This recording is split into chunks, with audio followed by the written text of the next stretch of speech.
you're taking away the fun part. I code on the weekend because that's what I enjoy. And now you're taking it away. And it took me a while to square that circle. And I have found the joyful part, even if I'm not the one writing the next symbol of that line, of that function, of that file. But each of us will have to find their own joy on this.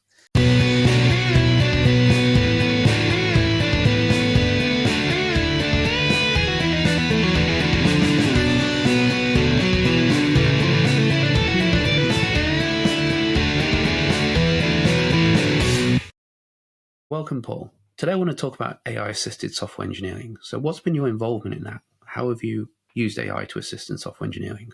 It's an interesting question because I'm with an IDE company and we spent 25 years trying to do code intelligence, almost exactly those words. And here comes this new thing. And I will admit in the beginning, I thought, hey, you know what? I'm pretty happy with what I'm doing. And I'm pretty happy with the tooling I have. And as I got into it and really opened my mind to it, and frankly, watched some other people in my peer group go through this journey, I started to see it a different way and in a better way and really embraced it. And really in the past couple of months for some projects I'm doing in Python, which I care about and intend to be quite important, I really leaned into this. Gotta admit, John, it's been a bit of a revelation. So what was that one moment that made you think, wow, this is something that is worthwhile? Was there one particular task, one particular thing that you're doing that was that pivotal moment for you? For the audience's sake, this was not prearranged from John. He just happened to ask the perfect question because I have a very poignant and vivid memory of the exact moment. And it was maybe like as recently as 6 weeks ago or something like that. And I had a Saturday and Sunday available to make a big push for my big Python project. Woke up Saturday and went for a jog and got back and got going. And I'm like, I'm going to lean into prompt-driven development. By the end of the day, swear to God, I was like, I'm going to be a ditch digger. I'm just going to switch careers, dig ditches, because I am in the ditch right now. This was horrible. I went down rabbit holes of rabbit holes of rabbit holes and just lost faith and confidence in the entire profession. And I woke up the next day, gave it another shot, but I followed what my colleague Anton has been talking about, and others have been talking about, spec-driven. And there's a saying in running that you have to run slow to run fast. And so I followed that, and I did more thinking and more steering and worked deliberatively and under control in small units. And by the end of the day, I was shocked at how far I had gone and that I understood where I went. And so that was my revelation. So when you say you were prompting it before, was that very much what people describe as zero-shot prompting? So you would say, build me a website or build me this application and describe it in 1 or 2 sentences? Indeed. One-shot prompting, vibe coding, those kinds of things. Okay. And I think one-shot is really a good way of describing it. Okay, so then you evolved and you heard about spec-driven development. I know you did a podcast, a live stream about this last week, where you talked about Agent OS. Was Agent OS the first one you went to, or did you just focus on specifying it more detailed with your prompts and then eventually discover Agent OS? Certainly the latter. Anton wrote a blog post about using a spec-driven development approach without something like Spec Kit from GitHub or the Agent OS thing that I was using, but just kind of a formalism and a process. And for folks that have been around in the industry, spec-driven development is a thing. It's been around for a long time. And it's a way of the business owners communicating to the software development, what things should look like.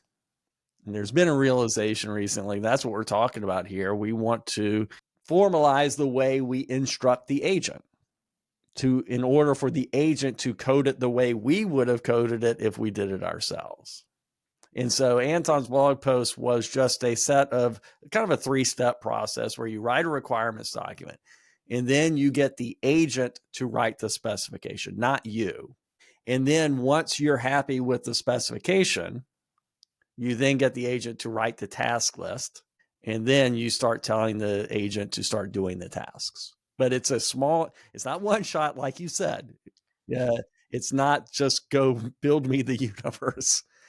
It is small, deliberative steps where you keep your hands on the wheel. So for anyone listening, we'll get the link in the blog post and we'll stick that in the show notes so you can find it and check that out. I've talked a little bit about thinking a little bit more in terms of a spec for using AI-assisted engineering recently. And a lot of the pushback that I've seen from people have been saying, we don't want to go back to Waterfall. It's just, we did that, it didn't work. What are your thoughts on that? Indeed. And as research for this live stream that you mentioned, I came across that quite a bit. And in fact, I think in the live stream, I mentioned one really well-written article on martinfowler.com that talked about, is this just big design up front? And so when you talk about, John, when you say Waterfall, I think you also mean big design up front. Yeah, absolutely. Right? That we spend months drafting out a 500-page requirements document and then 500-page design document, and then we throw it over the wall to some software engineers and say, you've got 2 weeks to code this all up and it will be perfect at the end. And then we test it and we ship it. What have y'all been doing for 2 months over there? Because this is all you got? Right. I don't feel it to be like that at all. I have a different way of looking at it. And I'll bet other people do as well. Imagine you and I are sitting together and we're going to implement a feature and there's only one keyboard. How's it going to go? Let's also imagine a world, John, where both you and me are competent programmers. I'm not living in that world, but maybe you are. And John, your hands are on the keyboard and you know just as much about the practice of programming as I do, but I'm the one that knows more about the feature that needs to be done. But we're just going to have a dialogue as the coding happens. That's what it feels like to me. Yeah, absolutely. So very much the way that pair programming was, so the way that extreme programming pushed us 25 years ago now, to have that customer or have that customer representative in the team and have that dialogue. And, the ethos of extreme programming was we weren't going to build this massive requirement spec up front. We were going to build just enough of the requirement spec to do the next task. And the next task to finish the sprint or whatever, right? Well, the next task should be a day or less, and a sprint or iteration or whatever was going to have several tasks in it, which are probably going to be features or user stories as it described it. So again, that's been my pushback of this. It's, writing the spec up front doesn't mean we have to specify the entire system. It can mean we specify this feature or even this function. I mean, I've been building compilers a bit recently for a bit of fun. Maybe I just specify the scanner, Alexa. Maybe I specify this next feature that I'm going to build in. Here are some results. Actually, what we just said, Alexa just goes off in the background, and we didn't even mention it. Agents are everywhere, right? Although undermining the thesis that AI is starting to be useful by responding to nothing that was even close to its name. So yeah, I'm very much of the ethos that spec-driven development is a great idea. It doesn't mean we have to specify everything up front. We can focus on specifying a function or a feature or a user story or a subpart of a feature. And as you say, we could do that as a pair programming session or as an iteration with the requirements expert, i.e. potentially a product owner or a customer. I think you've described it very well. It feels more like user stories than waterfall or big design up front. It feels very much like smaller units, just like you said. Like we're talking about a feature, and the workflow starts with you make a branch for that feature, and you start talking to the agent, and you start guiding it, and when you're comfortable, you merge. And this is a 3-hour transaction. Definitely not big design up front. And I don't know about you, but when I'm building something, I can expect that in my typical day of being a software engineer, I'm going to get interrupted by meetings. I'm going to get interrupted by colleagues asking for help. So I might get 3 or 4 hours of good focused time in a day. So that means I've always worked to keep my context fairly small and deal with small batches of work. And I mentioned the XP idea of that task could be a day or less. I think that also fits very well with AI. We have a limited context window for them and a limited context window up here in our heads. Well said.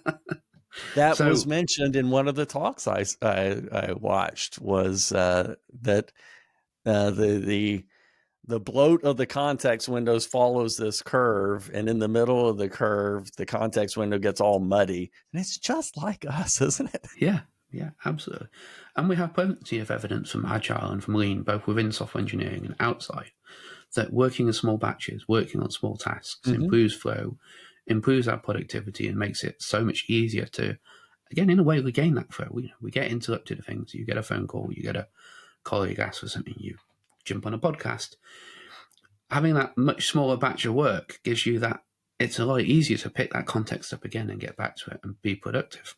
In fact, let's talk about the very end of the process, the pull request you're going to send to someone for review before merging. How big is it going to be? You can't work in too big of a chunk. Too big or too small? You shouldn't be working in big chunks. Okay, so I'm gonna follow that up on there, because I put up a post on LinkedIn the other day. I was absolutely amazed. I've seen several people talk about they can use AI to produce 12, 13, 14,000 lines of code every single day. I, for one, do not believe that. And my reason is simple. I cannot imagine that I have enough, I said specification, but basically what I mean, the requirements and a clear idea of what to build in my head, that I could sit in front of an AI for 5 days and detail enough of a product to generate that much code every day. What's your feelings on that, Paul? John, I align with you very much, because at the end, whose name is going to be on the commit? Yeah, absolutely. And whose name is going to be living with that code for the next 10 years? Absolutely. We've got to be prepared to own that, haven't we? The Git blame is not going to say Claude, GitHub Copilot. You have really hit the nail on the head for the people who are irrational boosters of AI. Is this, prove it to me, Mr. CEO or Ms. CEO or CTO. Prove it by allowing the agent to have commit access and cut out the human. They're probably pretty reluctant to do that. They still want someone responsible, because the machinery of the organization requires that, rightfully so. Absolutely. And what you described is, wow, in 3 hours I can generate 15,000 lines of code. Great. What about the next 10 years? You're trumpeting that as an achievement, and I'm looking at it as a debt. Yeah, absolutely. And again, that's, I think, a step that's still missing from a lot of people, is we should think more of code is always a liability and sometimes an asset. Every single line of code we write has got to be understood by a person, or maybe an AI these days, but it's got to be understood by somebody. It's got to be led, and there's a cost to that. Again, well said. Whether you're paying for an AI agent to lead it and you're paying by the million tokens, or whether you're paying a software engineer to lead it, there's a cost to leading it, a cost to understanding it, cost to maintaining and supporting it.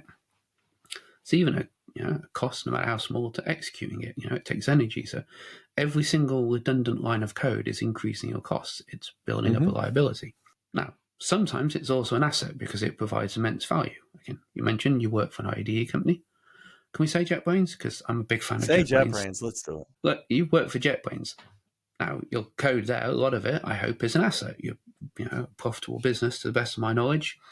So your code is both a liability. You've got to support it. You've got to maintain it. You've got to keep adding features to it, and you've got to then support those features. You've got to maintain the code. You've got to fix bugs in it. You've got to bring new engineers on and ramp them up on that. It's also an asset because it's what you sell. It's the product that you sell. I think we're missing that gap. A lot of people, there's 13,000 lines of code a day. if a lot of that is liability and only a little bit is asset, you're creating an awful lot of financial debt, never mind technical debt for the organization. I was going to pick up on the ownership element, and that I think, again, we're missing a lot of that. People thinking that your name goes against that. You're going to own that. You're going to be the person that is seen as the creator of that. Do you want that being your legacy within the organization? Do you want to, and again, potentially trap yourself? One of the problems for software engineers is if you become too key and you contribute too much, you, in a way, can't be promoted. You can't move out because you're the person that's the expert on that thing. Again, potentially creating a prison for yourself. Let me ask you a question on that. This reminds me a little bit of the outsourcing craze, and that you could go to an agency with much lower labor costs and describe what you wanted and get something back at really low prices. And it did something, but then your in-house team had to live with it. And the downstream friction and long-term costs made the initial euphoria be tempered a little bit. I haven't really looked and seen if there are any studies, retrospectives, postmortems about outsourcing. I just have a feeling that after the initial wave of enthusiasm, people kind of came to see the long term. I think you're absolutely right. Again, I don't have any studies, but I do know one very large enterprise that I worked for in the past. I was an external contractor at the time, so wasn't part of their organization per se, but I worked with them for several years, so I built up a lot of friends and respected colleagues there. And when they started outsourcing, they were building out capacity in India as it happened, but there were lots of places they could have gone. As you say, it led to a lot of problems with them because the difficulty was, there are many, probably way more smart Indians than there are smart British people. There's simply more of them. If 1 in 1,000 people is a genius or 1 in a million, there are tens of millions more than there are British people. So, statistically, if 1% are a genius, there are more than are. So, it's not that they don't have the capabilities. It's not that there's any difference, but there's a time zone difference. Then there's a slight language and cultural difference. And then there's what's a really hard bit in software, which is why I think that AI is not taking any of our jobs anytime soon. We're back to that requirements. We're back to it's really, really hard to write down requirements in plain English. It's even harder if you don't perfectly share the same language, which is both, if your languages diverge slightly, and we can see that with US and British English. Sure. We have the same words. Two countries separated by a common language. Yeah, absolutely. So, and again, India's version of English has diverged a little bit from us. Then there's the cultural expectations of what words mean. Then there's the domain knowledge of, we have different public holidays. We have different attitudes to certain things. So there's that cultural thing. So it was really, really hard. And what they found was the requirements were so hard to get right that they ended up sending British people from the team over to live and work in India to be that liaison. And then they found that didn't scale enough, so they started bringing Indian people over to the UK and a lot of to ramp it up to try and bridge that communication element. Sure. And then eventually work started coming back to the UK because they just hadn't managed to bridge that communication out. Because ultimately, it's not about the people, it's not about the country, it's not about the capabilities. It's really hard to put requirements down in plain English, and it takes that iteration, it takes that fast feedback loop. So I think that is going to be the same thing that a lot of people have with AI, is those that can sit and create that fast feedback loop, work in small batches, iterate and have the right domain knowledge are going to leverage AI well. Those that try and do it as build me a website that looks like LinkedIn in 0 or 1 shot are going to struggle because it's just too vague. It's not detailed enough. What are your thoughts on that, Paul? Your analogy really fits well with what people are discovering in AI development, agentic development, spec-driven development, all these successive generations of thinking on it. There's so much about what you said that seems really appropriate. You might need to do a follow-on episode about this. That I'd love to. the interface failure wasn't on either party necessarily. Like you say, it doesn't matter what country you outsource to. You're probably getting people just as smart as your in-house staff. But it's the communication. There's one of the talks I researched was from Sean Gove at OpenAI, who talks spec is the new code, really talks about this. The future programmer will be the one who writes the best specs. And the best meaning the one that adapts to the agent correctly and knows how to steer, but that specs are a communication instrument between humans, between the stakeholders, that then is picked up by the agent.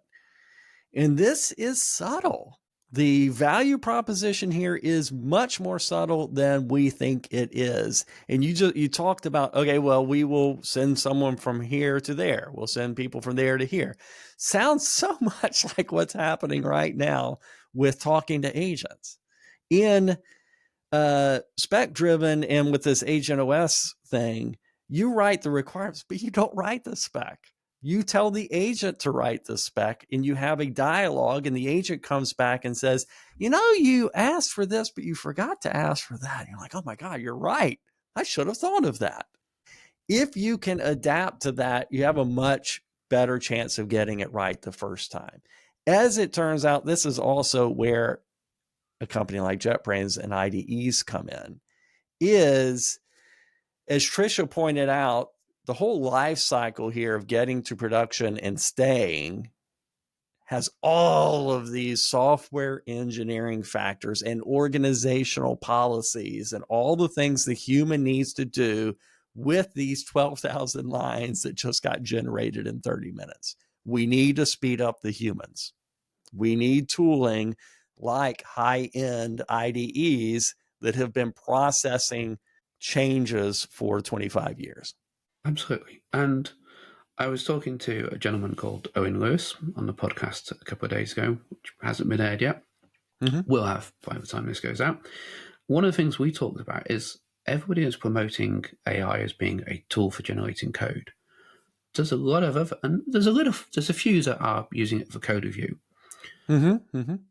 But where's the tooling we're asking for, helping you brainstorm the requirements, helping you sit there and say, right, we're going to build a product. Let's say we're going to build a new IDE.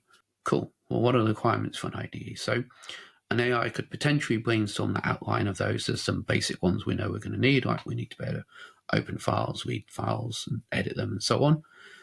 But then that iteration of the next step of, where are the tools that are helping us speed up in that? Because, again, you want to generate that 13,000 lines of code, you need some input into the AI.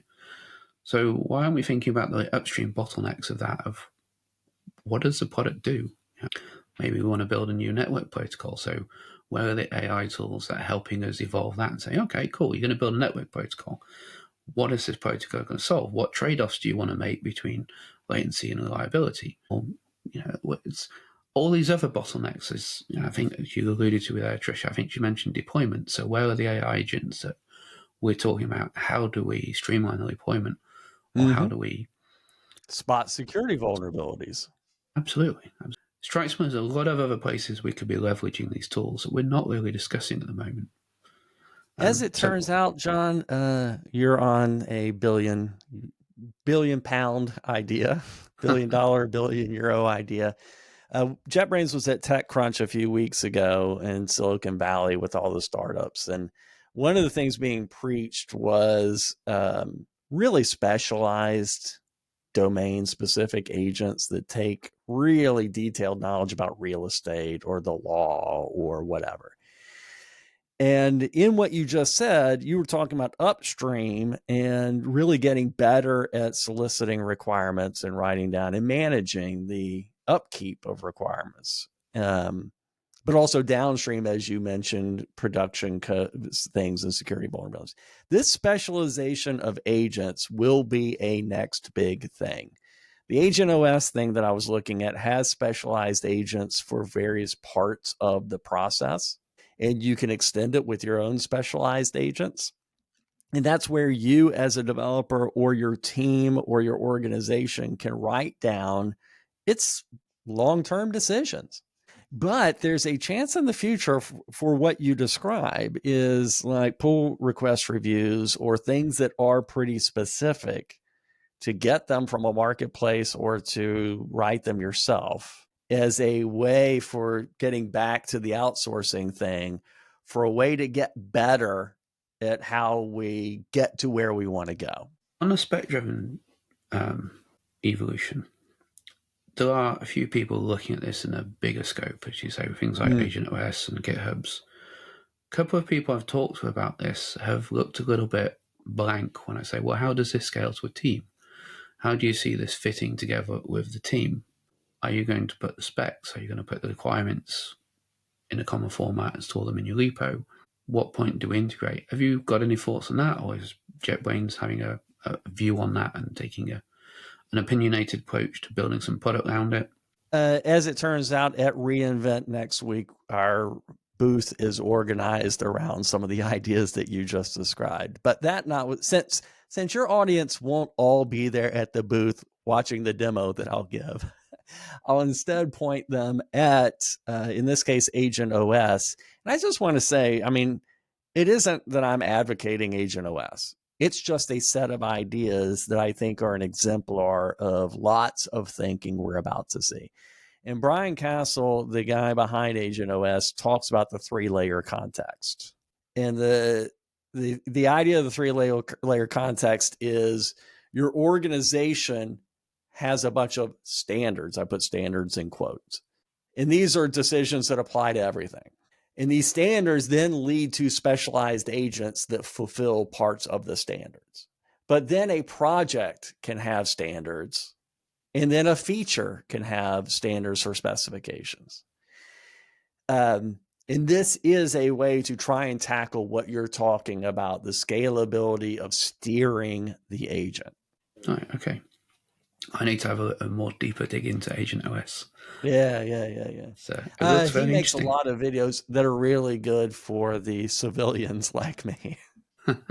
Okay, so I'd like to pivot a little bit and talk about JetBrains' product. So I've had a few people observe when I talked about JetBrains IDs that they're a little bit confused about the AI store. You have AI chat and you have the separate coding agent, Junie. What's the difference, really? Sure. First, that difference will not be as dramatic real soon. The chat itself will be the entry point for both chat and agents, including Junie. In the live stream last week, I showed steering Claude via our chat, and then Junie will also be steerable, so one interface. And I think that maybe the industry will kind of outgrow chat and lead more towards agentic, where the idea of chat is you're talking to a model, not really in the context of your project. I've just got questions, or maybe in the context of the one file that I'm currently looking at, or the one very small unit of the thing I want to do, like a refactoring. And it doesn't really need a big plan and a lot of steering and all that other stuff. As it turns out, I think people are moving a little bit more towards agentic. And so I would expect over time for people to not be confronted, as you said, with the what's going on here. The IDE says chat, the IDE says agent, the IDE says Junie, all these other things. Very soon it will be a lot more consistent. Very, very, very soon. Okay, so what does that mean to me? And I use the JetBrains IDE. I typically have put the chat on the right-hand side, and I've really liked I can highlight a bit of code and say, add this functionality to this code, or I said, right, next step, want a function that does, and I describe what the function is going to do. And it's had the context of the files, context of my project, and I've been dealing with the chat interface. How is that going to change then? Sure. What's going to be different about how I interact with it from a user experience point of view? Indeed.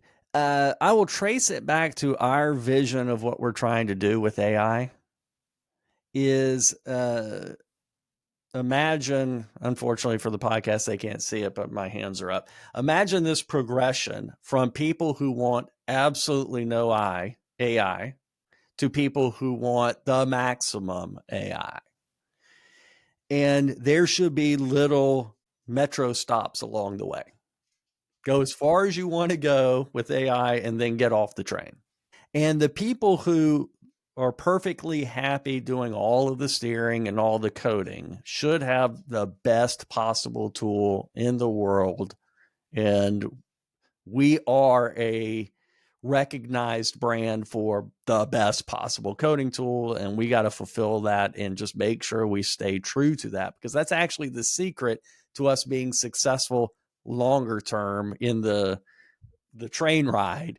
Is you always know when the code is generated that you can then go into the best possible tool and get to the commit. But if the next step is, okay, I just want smarter completion, I don't really want the AI so much in my face, but maybe it can do multiple lines or whatever. And then maybe the next step is, okay, I just want you to go rewrite that, refactor that, but instead of deterministically refactor it using the LLM. And then maybe, and so now we're getting into chat, what is currently the user experience of chat. But then the next step might be more like agent. Hey, you do the work. I'm going to tell you what to do and you do the work. And then there's this further on mode where you never see the editor or something like that. That shift from I wanted you to do a little bit to I want you to do a lot is the friction you're talking about right now. And we will have a single interface that then kind of understands you shifted without making you go to a different user experience. I see. So for me, that I always want to see the editor, I want to see the code that's produced. As we said before, my name's on it. I can still have my chat window, I can use the agent and I can let it go mad, create files, delete files, move stuff around, and I'm still going to have primarily a chat-based interface to it, but it's going to be able to do more, and I could close the code window and just trust what it tells me if I wanted to. So really move towards that vibe coding ideal, if you will. So 2 points on that. The chat window in our tool, but all these other tools, is more than just where you type. It's where it communicates back to you what it's doing. And sometimes it will ask you questions for follow-up. So this is a place for all of us tools, whether it's JetBrains or otherwise, to improve, maybe in a spec-driven direction, to have like an opinionated workflow or something like that. But you're right that there's that window over there, and then there's where you're doing the steering. What I was finding out is the window I cared about the most wasn't the editor window. It was the VCS window where it was showing me the files it changed, and I could double click and then quickly review all the diffs. That was what I cared about. Interesting. So you mentioned opinionated there. Mm-hmm. That's a really interesting thread I want to pull on, because I was talking to somebody earlier and we were talking about how AI agents are going to work. And one of the comments that I had, I can't remember the full details, but I focused on the fact that I don't see a lot of the agents pushing people to an opinionated workflow, because at the moment everyone's trying to capture market share. So a lot of the agents are very vanilla. So, you can go along to your system and say, I'm going to like JavaScript, so I'm going to do it this way, create me a function or create me this feature or whatever. Where, for example, the coding agent I'm building for fun, it is very opinionated. I work almost exclusively doing TDD because that suits my mentality. It suits my keeping the context small, working one bit at a time. Keeping your hands on the wheel. I don't necessarily mind if it likes the code and the test me, but it keeps the context window very, very small. I'm building this one thing. It's got a clear answer, pass or fail on a test. I'm not smart enough to work on bigger things than just does my next test pass. So I like that way of working. It's a very opinionated way of working. And I don't imagine a lot of the tools adopting that anytime soon, because I think TDD, I think I'm safe to say it's very big niche, but it's still quite niche. It's not widely adopted and recognized. I know a lot of people that debate whether or not it's the right or the wrong way. And hand on heart, I personally think it's a great way of building software. It works for me. I know software engineers that build incredibly robust, good software without doing TDD. So I don't think it's the one true way. It's the way for me.